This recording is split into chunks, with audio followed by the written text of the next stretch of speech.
Welcome to Heart of the Haven, an education series about domestic and family violence.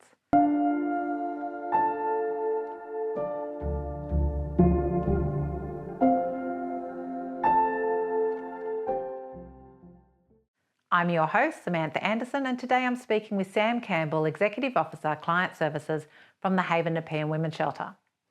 Sam brings with her over 10 years' experience working in the domestic and family violence sector, specialising in working with women and children. Today, we're going to take you into the heart of change and talk specifically around what the Haven does with children in need. Hi, Sam, welcome. Thank you. So we've talked a lot about how we support women at the Haven.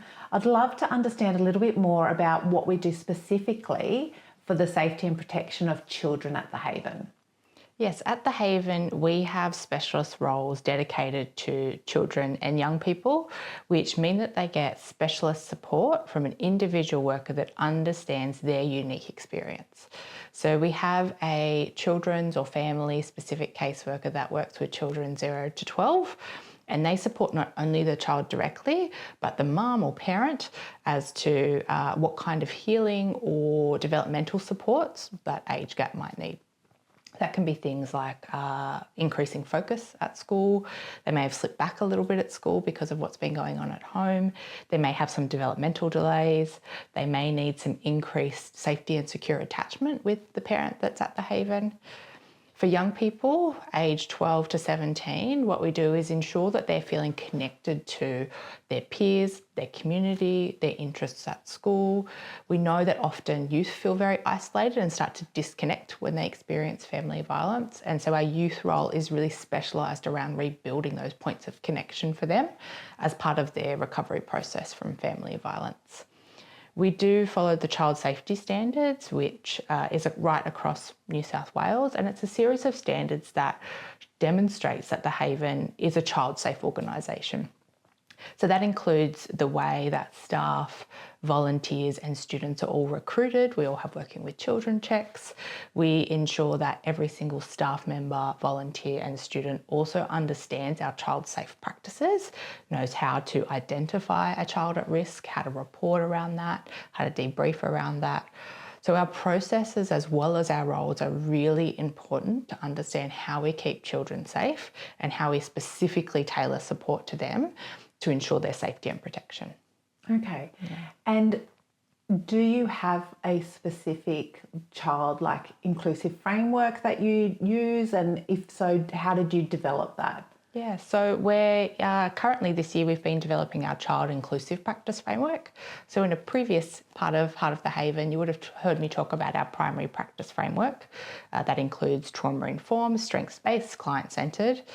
Whilst they do apply to children and young people, those practice frameworks are primarily adult focused and are tailored towards that adult support need. What we've found is that with these specialist roles, we also need to increase those practice frameworks to have a few that are targeted specifically at children and young people. So we've developed our child inclusive framework, which includes a model of care. And part of those frameworks now include secure attachment and safe attachment between the parent that's with us, so usually the mum, and the child. And secure attachment is a really important piece of children rebuilding their own safety. And the other part that we do is being parent sensitive. Yeah. Okay. What is secure attachment? Yeah, so essentially at the heart of it is when any child is born or even in utero, children will start to understand safety in relation to other people through attachment. So is that attachment healthy or unhealthy? Do they feel safe and secure in how they attach, usually to a parent, because they're the primary source of attachment from when a child is born. But it can be other members of the family. So particularly when we're working with youth, what we do find is sometimes their secure attachment might not be with a parent. It might be with another family member, a grandparent, an auntie, an uncle. It might be with a peer mentor. It might be with someone in their soccer club or their footy club. And so what we do is for younger children, look at how we can support secure and healthy attachment between mum and child. But then as children get a little bit older, we start to look for those other points of secure attachment in their life so that we can build that a little bit more. A really simple way of explaining it is for most of you that have been around children or may have your own, you'll have that experience when they're young and they go to a playground and they go out to play on the swing or the slide and they look back to check if you're there. They're wanting to have a little look. Is mum or dad there? Is my caregiver there? Yep, okay, I'm safe now. I can go out and explore a little bit further. And so we call that the circle of security, where they're starting to understand that they can explore the world and they're starting to make sense of the world, but they know they've got that anchor in a parent or a caregiver that's secure, and they've got that attachment to come back to and check in. Am I doing this right? Is this safe? Is this okay? And what we do know is that secure attachment gets disrupted with domestic and family violence, because usually a caregiver for children is the person that's supposed to love you and provide that safety, but in fact they're harming you or harming your other parent. Yeah. Just on that then, what's the experience like for children, say, versus their mums after they separate and move away from their fathers? And how do you navigate that? And that's a really important reason why we have specialist roles and separate roles for children, young people and adult women. So for women, it's often a partner they're leaving, and for children, it's a parent. It's a very, very different experience. And whilst both experiences include an element of safety and also grief and loss of what could be, for a woman, separating from a partner, often safety is the primary response, getting her and the kids safe. Whereas for children, it's loss. All of a sudden, they've lost a parent, they've lost a home.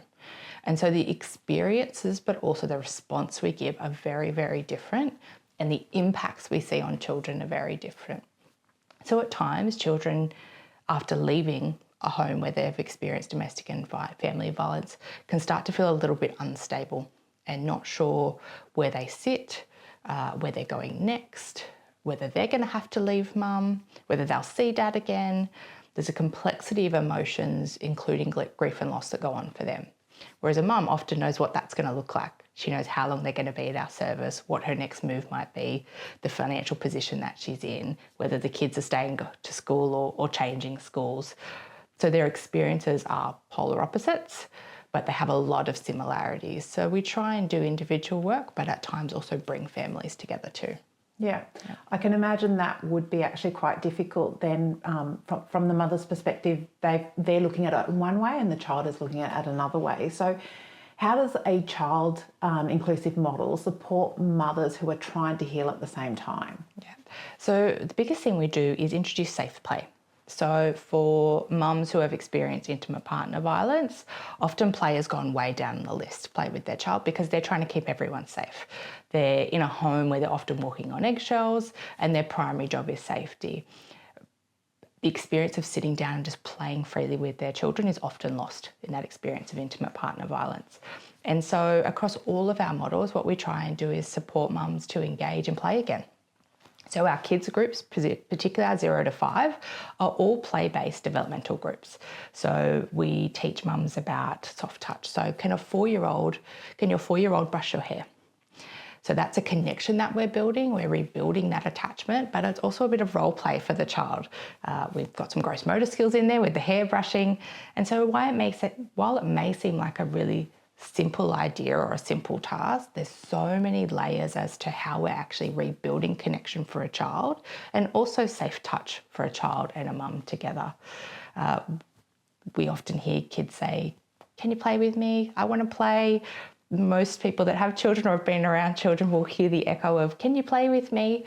And really we know that that's a kid's way of saying, "I want some connection." And so for women, what we try and do is, through modelling work, is re-establish that safety, that it's okay to sit down and have moments of play and pause. And in fact, that's a really fun part about being a parent and being a family. That's beautiful. Thank you so much for your time, Sam. I have found this conversation very insightful. If you or someone you know needs support, please visit the Haven website, www.thehaven.org.au. On our contact page, we have a list of services that you can reach out to, including the Haven itself. Thank you for watching Heart of the Haven.